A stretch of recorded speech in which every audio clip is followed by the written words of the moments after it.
Maligayang pagbabalik sa Master Gray Recap.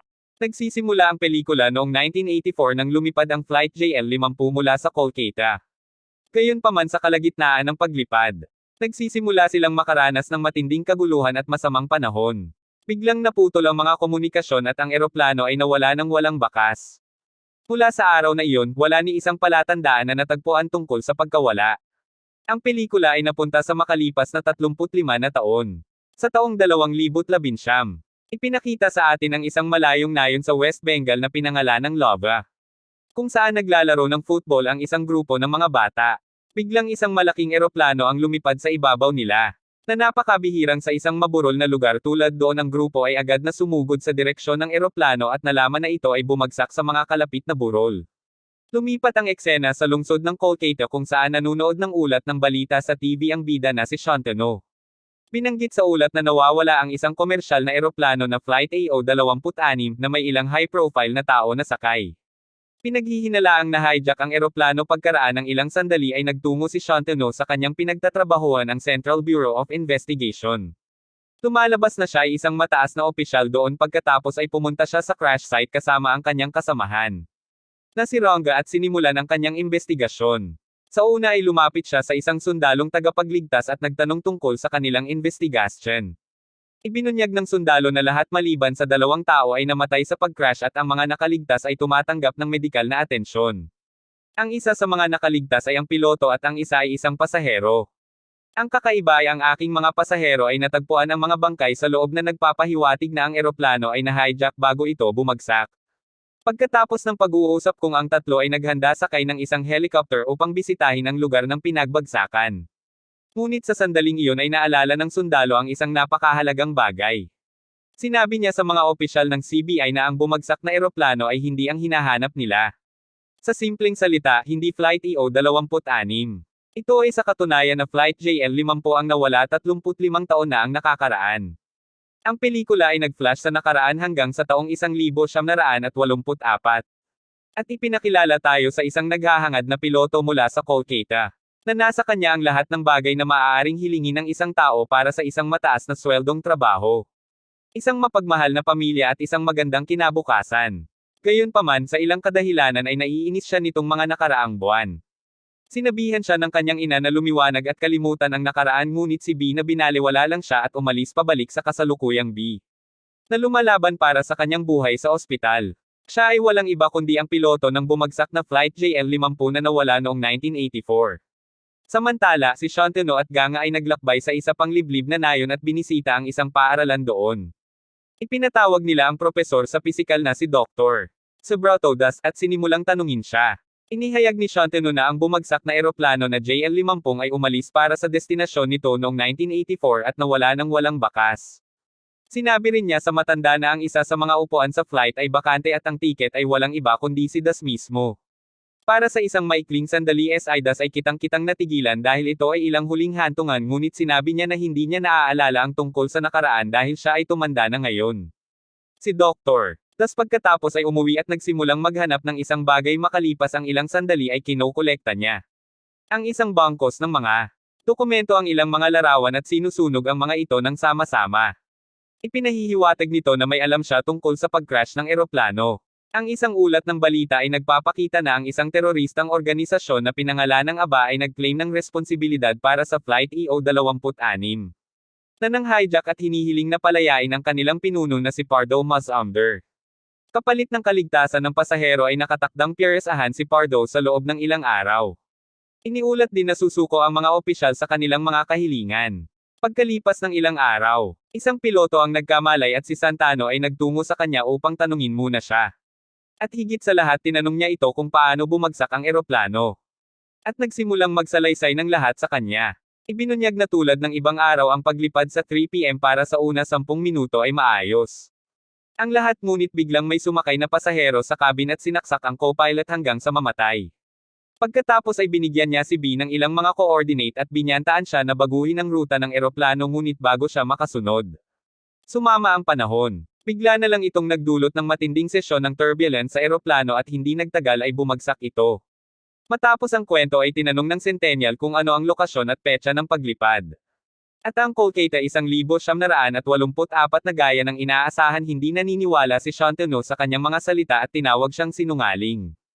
Pagkatapos ay binanggit niya na sila ay nasa 2019 at narinig ito na nabigla upang malaman ang higit patungkol sa kanya. Inabot ng mga opisyal ng CBICB sa lumang bahay at tinanong ang ilan sa mga kapitbahay sa malapit. Simula nang mangyari ang insidente 35 taon na ang nakakaraan. Hindi gaanong nakakakilala sa kanya pero buti na lang at nakatagpo sila ng mag-asawang malapit sa kanilang pamilya. Kung saan ibinunyag ng asawa ang isang bihasang piloto, ngunit nagsimulang bumaba ang kanyang karera nang makipagrelasyon siya sa isang babae na buntis niya noon. Kasal at namatay ng misteryoso. Gayunpaman kung kaninong breaking point ang dumating nang ang kanyang anak ay ipinanganak na patay sa lalong madaling panahon. Ang asawa ay kumuha ng isang photo album at ipinakita ang isang larawan ng tao na bago siya pinatay noong 1984. Narito at siya ay kamukhang kamukha ng piloto na nasa ospital sa kabila ng mga ebidensya. Si Shantanu na hindi naniniwala sa time travel ay iniisip pa rin na gawa-gawa lamang ang lahat. Mamaya bumalik siya sa base ng CBI at nakinig sa black box recording ng JL-50 bilang na nabanggit dati. Ilang hijacker ang pumasok sa cabin at pinatay ang co-pilot. Pagkatapos tumahimik ang lahat. Kaya't tinanong ni Antonio ang kanyang technician noong huling araw na ang itim na kahon ay nagtala ng anuman at ang takda ay nabanggit noong ika-23 ng Agosto taong 1984. Ito ay isang sorpresa sa lahat dahil ang isang itim na kahon ay halos hindi masisira. Kaya naman kailangan nilang maniwala na kahit papaano ay naglakbay ang eroplano hanggang sa taong 2019. Samantala, ang pangalawang nakaligtas mula sa JL-50 flight crash na si Mitra ay nagkamalay na. Nang ipaalam sa kanya ng nurse na ang pag-crash ay may isa pang survivor na agad na pinuntahan ni Mitra. Binabalak patayin si B sa kabutihang palad, napansin siya ng isang nurse at humingi ng tulong. Gayunpaman sa halip na sumuko, hinawakan ng baliw na si Mitra ang nurse sa lalamunan ng kutsilyo at lumabas sa pasilyo ng ospital. Kasabay din ng pagdating ni Shantanu at pilit na pinapakalma si Mitra ngunit hindi nakinig. Sa halip dahan-dahan siyang lumapit sa pangunahing pinto at nang inaasahan na ng lahat ay nakatakas siya ay hinabol ni Shantanu ang loko. Ngunit nang makarating siya sa ibaba ay nakatakas na si Mitra sakay ng isang kotse. Shantanu ay nagsagawa ng pananaliksik sa kanya. Nalaman niya na si Mitra ay isang henyo na naging propesor sa Kolkata Science Research Center. Isa rin siyang aktivistang lefty na kasangkot sa ilang teroristang organisasyon 35 taon na ang nakararaan matapos mahanap ang address ni Mitra. Doon ay nakahanap siya ng malaking koleksyon ng mga libro, file at iba pang research paper na isinulat ni Mitra sa kanyang buhay. Binuksan ni Shantanu ang isa sa mga file at nakita niya ang isang research paper na pinangalanang Project A. Nang bumalik siya sa ilang mga pahina ay nakita rin niya ang blueprint ng JL-50 flight na napagtatanto na ito ay may kaugnayan sa pag-crash ng eroplano. Nagpasya siyang dalhin ang file mamaya upang malaman ang higit pa tungkol kay Mitra at sa kanyang proyekto. Pumunta si Shantanu sa Kolkata Science Research Center at nakipag-usap sa isang propesor na nagngangalang Ashwini. Sa sandaling marinig ni Ashwini ang tungkol sa proyekto, nagsimula siyang magbigay ng isang aralin sa kasaysayan na binanggit niya na noong 253 bis.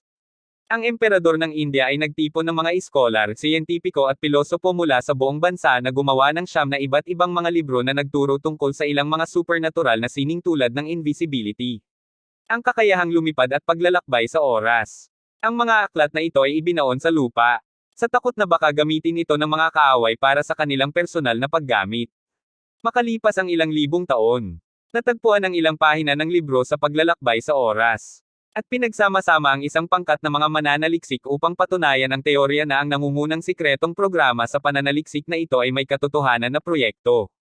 Ngunit walang conclusion na nagmula rito pagkatapos marinig ang kwentong ito. Nagtatanong si Shantanu tungkol kay Mitra, ngunit binanggit ni Ashwini na wala siyang masyadong alam tungkol sa kanya. Sa halip, iminumungkahi niya na makipagkita si Shantanu kay Dr. Dos na nagsasabing ang dalawa ay napakalapit noon. Sa gabi galit na si Shantanu na pumasok sa kanyang bahay dahil sa pagsisinungaling kanina. Pagkatapos ay inilabas niya ang proyekto na kanilang ipinupapal at sinabi kay Das na ibunyag ang lahat ng natitira ng walang pagpipilian. Nagsimulang magsalita ang matanda, sinabi niya na si Mitra ay bahagi ng araw ng proyekto. Ngunit nang wala silang mahanap na conclusion, hinaila ito ng gobyerno. Makalipas ang ilang taon, ipinagpatuloy ni Mitra ang pagsasaliksik ng kanyang ama. At pagkatapos magtrabaho araw at gabi, sa wakas ay natagpuan na naman niya ang code na parang hindi naniniwala si B sa kwento. At tinawag itong walang kwenta ngunit sinabi ni Das sa kanya na totoo ang lahat. Ipinagpatuloy niya sa pagsasabi na ginamit ni Mitra ang kanyang henyo na pananaliksik sa isip sa hindi kumpletong proyekto ng isang papel. At natagpuan ang formula sa tulong kung saan natuklasan niya ang ilang mga wormhole sa kapaligiran ng Earth. Sa pamamagitan ng mga wormhole na ito, posible ang paglalakbay sa oras. Binanggit pa ni Das na nakikipagkita siya sa kanyang disipulo noong panahong iyon kaya alam niya ang buong plano. Nais ni Mitra na i-hijack ang isang eroplano na lumipad dito sa wormhole at umabot sa isa pang timeline. Para dito ay nakipag-alyansa siya kay Pardo Majimba na siyang leader ng terorista na naging sanhi ng pag-hijack ng eroplano EO-26 sa kasalukuyang panahon. Sa wakas ay nagtapos si Das sa pagsasabing hindi siya sumakay sa flight dahil natakot siya na naramdaman niyang mali ang eksperimento, at gayon nga ang ginawa nito. Inaasahan ni Mitra na babalik ang flight sa loob ng 35 oras ngunit ang kanyang mga kalkulasyon ay naging mali at ang eroplano ay nawala sa loob ng 35 taon. Nagkakamali sa matematika sa ganoong paraan. Walang kwenta. Nakapagtataka. Kahit na matapos ang lahat ng paliwanag na ito ay tumangging maniwala si Santano sa isang salita ngunit ipinaalala ni Das sa kanya at sa wakas ay pumayag na ang mga opisyal na palayain ang lider ng terorista na si Pardo mula sa kustudiya sa loob ng 2 araw. Kung siya at si Mitra ay muling magsasama, maaari nilang gamitin ang kanilang kaalaman at kapangyarihan upang maging sanhi ng ilan malubhang pinsala sa bansa. Han ko alam parang tulala si Mitra. Sa pagkakataong ito, mukhang nag-aalala si Santano. Kaya sinabi sa kanya ni Das na may paraan para pigilan si Mitra, iminungkahi niya na pumasok sila sa wormhole at bumalik noong panahon noong 1984. Kung saan maaari nilang pigilan ang pag-hijack ng JL-50. Kung sila ay magtatagumpay. Walang mga kamatayan at mga kriminal tulad ng Pardo at mga organisasyon tulad ng isang ABC ay hindi kailanman iiral. Bagamat nagdadalawang isip pa, sumasang-ayon si Santano. Sa sumusunod na eksena ang duo ay tumungo upang makilala si B na nasa ospital dahil siya lamang ang nakakaalam ng mga coordinate sa wormhole. Hiniling ni Santano sa kanya ang impormasyon ngunit si B ay nabigla pa rin na naglakbay siya ng 35 taon sa hinaharap. Ay hindi gustong sumunod ng ganoon kadali. Pagkatapos ng maraming pagkumbinsi ay sumang-ayon siya. Ngunit kung siya ay pinahihintulutan na lumipad ang eroplano ay malinaw na ayaw pagbigyan ni Santano ang kanyang mga kahilingan. Ngunit dahil ito ay isang nangungunang lihim na misyon at dahil siya ang tanging piloto kahit ano siya ay walang pagpipilian kundi ang pumayag. Kinaumagahan pumunta si Rongga ay nagayos ng eroplano ng palihim at ang tatlo ay umalis sa kanilang misyon. Iniisip pa rin ng anak na si Tony na ang lahat ay biro ngunit habang malapit na nilang marating ang ipagpalagay na ang wormhole ay biglang umuuga. Ang eroplano ay nag-malfunction at si B na napilitang mag-emergency landing sa isang open field. Ang lugar ay tila ganap na naiiba. Hindi nagtagal, dumating ang isang vintage na kotse at humingi ng tulong. Ang tatlo ay nakasakay pagkaraan ng ilang sandali ay narating nila ang lungsod ng Kolkata at sa wakas ay napagtanto ni Santano na dumating talaga sila noong 1984. Ang mga kalye, bus, hotel at ang mga tao ay lahat ay kahawig ng 80s. Bagamat nabigla si Santanoni sa kakaibang sitwasyon. Nagpasya siyang tapusin ang kanilang nakaraan ngunit sa una ay gusto niyang magpatubo ng bigot. May gusto siyang tanggalin sa dibdib niya sa gabi. Tumungo siya sa isang orphanage at dito na-reveal na si Sons Honey ay isang ulila na ibinaba sa parehong orphanage noong taong 1984. Naghintay siya ng ilang sandali at biglang, 2 lalaki ang dumating sa isang kotse at ibinaba ang sanggol sa loob. Si Santoni ay nagmamadaling pumasok upang tingnan kung ang sanggol ay mula sa nakaraan. Pinapatunayan niya ang kanyang palagay na sinuspinde ang hindi paniniwala para sa bagay na paglalakbay sa oras. Ngunit ang pagkakataon ng oras na ito ay ganap na kamangha-mangha. Kinaumagahan ay sumama siya kay Das at ang tatlo ay nagsisimulang pag-usapan ang kanilang susunod na hakbang. Si Das, na isang malapit na katiwala kay Mitra noong nakaraan ay nagbubunyag na ang lihim na pagpupulong sa JL-50 hijacking ay magaganap ngayong gabi sa isang bodega sa labas ng bayan. Maya-maya, nakarating ang grupo sa malungkot na lugar at hinihintay ang mga salarin na dumating habang nasa loob ng sasakyan. Curious na tinanong ni Santano kung sino nakita niya ang kanyang patay na anak sa kanyang sariling mga mata. Ngunit ang huli ay walang sagot para sa kasama na sinabi. Lamang na pagkatapos ng panganganak ay nawalan siya ng malay. At nang magising siya kinabukasan, ibinigay sa kanya ng kanyang mga magulang ang masamang balita na ang kanyang sanggol ay ipinanganak na patay. Samantala, dumating si Mitra Pardo at iba pang mga tulisan sa bodega at nagsimula ang pagpupulong. Kaya't ang tatlong gumawa ng plano na si Das at Santoni ay haharap sa mga magnanakaw sa loob. Habang si B ang naghihintay sa kotse ayon sa plano na ang papunta sa loob at itutok ang kanilang mga baril kay Mitra. At sa kanyang tauhan ngunit sa sandaling iyon ay gumanti din ang mga kalaban na nagpasimula ng isang bar-elan. Sa kabutihang palad, ginagamit ni Santana ang kanyang superior na kakayahan sa pakikipaglaban at isa-isang pinabagsak ang mga tulisan. Sa huli ay pinabagsak din niya si Pardo habang pinapatay ni Dr. Das ang kanyang dating tagapagturo na si Mitra. Ngayong natapos na ang misyon, kinuha ni Santano ang malita na naglalaman ng Project A papers at sinubukang sunugin ito ngunit ang nakakagulat. Hinawakan siya ni Das habang tinutukan ng baril at binyantaan siyang tumayo lang dito. Napag-alaman na ang lahat ay plano ni Das mula noong ang orihinal na proyekto na kanilang mga papel ay nasunog hanggang sa abo sa JL-50. Bumagsak ang eksaktong mga coordinate para sa mga wormhole ng paglalakbay sa oras ay nawala. Gayunpaman, hindi handa si Das na sumuko ng ganoon kadali. Kaya't si Santano ay nilapitan siya para sa interogasyon, isang ideya ang pumasok sa kanyang isipan. Nagpasya siyang gamitin ang opisyal ng CBI upang maglakbay pabalik sa nakaraan at magnakaw ng mga papeles sa tulong kung saan siya ay makakakuha ng immortalidad. Inihayag din ni Dr. Das na noong araw na nakatakas si Mitra mula sa ospital ay dumating siya sa kanyang bahay ngunit sa halip na tulungan si Das at pinatay siya. Kaya inalis ang isang malaking hadlang sa kanyang landas kasama ang paghahayag na ito na makipagbarilan sa isa't isa. Ngunit lumabas mula rito ang pinakamasamang nagpapahintulot kay Santano na sirain ang mga papel para sa lahat. Pagkatapos ay nagpatuloy siyang umalis kasama si B ngunit biglang silang tatlo ay nagsimulang makaranas ng isang masakit na tunog. Lumalabas na mula nang mapatay si Mitra at ang kanyang mga tauhan ng JL-50 hindi na na-hijack ang eroplano. Kaya hindi na naglakbay ang tatlo sa nakaraan.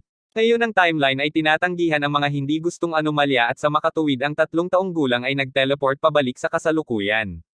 Gayunpaman, ang isang maliit na pagbabago sa nakaraan ay nagreresulta sa isang ganap na naiiba at magandang hinaharap. Sa huling eksena, ipinakita si Santanui na naglalakbay sa EO-26 na kasama ang kanyang asawa at ang kanilang eroplano ay hindi na hijack. Sa katunayan, ang parehong Flight EO-26 at JL-50 ay hindi kailanman na hijack dahil ang mga kontrabida ay pinatay noong 1984. Sina Shantano at Rango ay nagkabangga sa isa't isa sa eroplano ngunit hindi nakikilala ang isa't isa. Nangangahulugan ito na hindi naging magkaibigan ang dalawa sa alternatibong realidad na ito at marahil ay hindi pa nakapasok si Shantano sa CBI bilang isang opisyal. Si Shantano pagkatapos ay dumating sa parehong orphanage upang ipagdiwang ang kanyang kaarawan habang nakikipaglaro siya sa mga bata at lahat ng tao na lumalapit ay niyakap siya ng mahigpit. Sa isang kagulat-gulat na pagliko ng mga kaganapan ito ay nagsiwalat na ang anak na lalaki ay hindi ipinanganak na patay pagkatapos ng lahat. Sa katunayan, ang bata ay ibinaba sa bahay ampunan sa pamamagitan ng kanyang ama dahil ito ay ipinanganak bago pa ikinasal. At natakot siya na hindi siya matanggap ng lipunan ang anak ay walang iba kundi si Santano mismo. Gayunpaman sa bagong timeline pagkatapos ng JL-50 flight ay ligtas na nakabalik. Ang ina sa kalaunan ay nagsabi sa kanya ng totoo at sa gayon ang mag-inang duo ay muling nagkita. Ngayon sa timeline na ito, hindi nagkahiwalay ang dalawa. Nagtatapos ang pelikula nang mamigay si Santano at ang kanyang ina ng mga regalo sa mga batang ulila at nakikipaglaro sa kanila dahil pareho silang nakikiramay. Masaya at nagpapasalamat sa kanilang bagong buhay.